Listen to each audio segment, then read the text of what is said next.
Channel पर नए हैं तो चैनल को लाइक करें, सब्सक्राइब करें व बेल आइकन की घंटी बजाना बिल्कुल ना भूलें, जिससे हमारी वीडियो तुरंत आपके पास पहुंचे। अच्छा नेता जी, वक्फ बिल को लेकर के जिस तरीके हालांकि बिल पास हो गया लोकसभा में, आज राज्यसभा में भी चर्चा होनी है, लेकिन ऐसे में ओवैसी ने तो बिल ही फाड़ दिया। देखिए, जो विपक्ष के लोग हैं उनको हर विषय पर राजनीति करनी है। अभी आपने देखा होगा कि मोदी जी की सरकार बनने के बाद सैकड़ों कानून ऐसे थे जो निष्प्रयोजित हो चुके थे, जिनकी कोई जरूरत नहीं थी, अंग्रेजों के समय बनाए गए थे, उनको समाप्त किया गया। और अब जैसे 370 जम्मू कश्मीर की समस्या, उसको ठीक किया गया और इस बिल से किसी का कोई नुकसान नहीं है। अब जैसे लोग खुद कहते हैं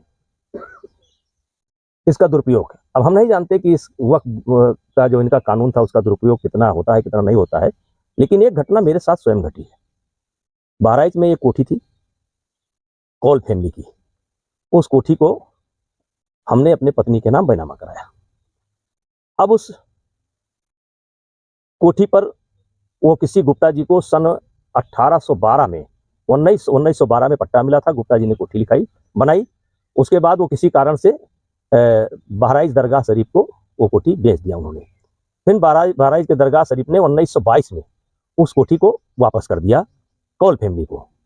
और कौल फैमिली जब उसके फ्री होल्ड के लिए गई तो इन लोगों ने ऑब्जेक्शन किया कि एक बार जो प्रॉपर्टी हमारे पास आ जाती है वो दोबारा किसी के पास जा नहीं सकती है। फिलहाल हाई कोर्ट के आदेश पर फ्री होल्ड हुआ और फ्री होल्ड होने के बाद मैंने बैनामा कराया और फिलहाल कोठी पर मेरा कब्जा है, लेकिन मैं केस लड़ रहा हूँ। आज दरगाह शरीफ वाले उसी वक्त के कानून का हवाला देकर के केस लड़ रहे हैं। अब ऐसे देश में कितने लोग होंगे, कितने प्रभावित होंगे, तो और का तो मैं नहीं जानता हूँ, लेकिन एक केस मैं खुद लड़ रहा हूँ। कौल साहब की कोठी थी, मैंने पूरा पैसा देकर के बैनामा कराया। हाई कोर्ट के आदेश पर फ्री होल्ड हुआ था, लेकिन आज भी केस लड़ रहा हूँ और लड़ ही नहीं रहा हूँ। एक जज साहब श्रीमान जी उस पर स्टे भी कर गए थे। हाई कोर्ट के जज है, नाम नहीं लेना चाहता, रिटायर हो गए, वो हमारा नाम सुन करके स्टे कर दिए कि मैं ही गलत हूँगा।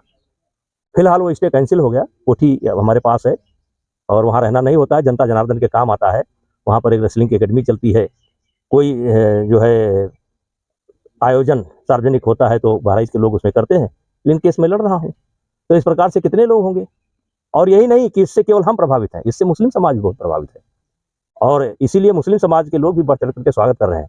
और एक बात जान लेना चाहिए कि मोदी सरकार ने अगर फैसला लिया है और गृह मंत्री जी ने किसी विषय को उठाया तो पूरा होगा, उसमें कोई दो राय नहीं है और वो जनता के हित में होगा, सबके हित में होगा।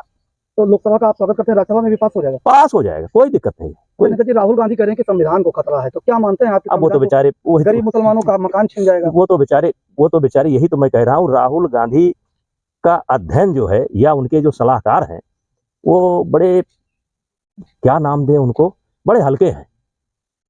वो राहुल गांधी को गंभीर होने ही नहीं देते। उनको अध्ययन करना चाहिए और हर बात पर एक ही बांसुरी, एक ही राग हमेशा नहीं चलता है। तेरा राग को बदल करके जरा गंभीरता से राग को चलाओ, चलेगा।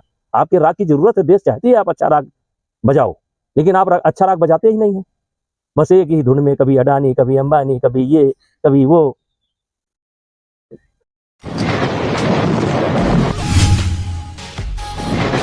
चैनल पर नए हैं तो चैनल को लाइक करें, सब्सक्राइब करें व बेल आइकन की घंटी बजाना बिल्कुल ना भूलें, जिससे हमारी वीडियो तुरंत आपके पास पहुंचे।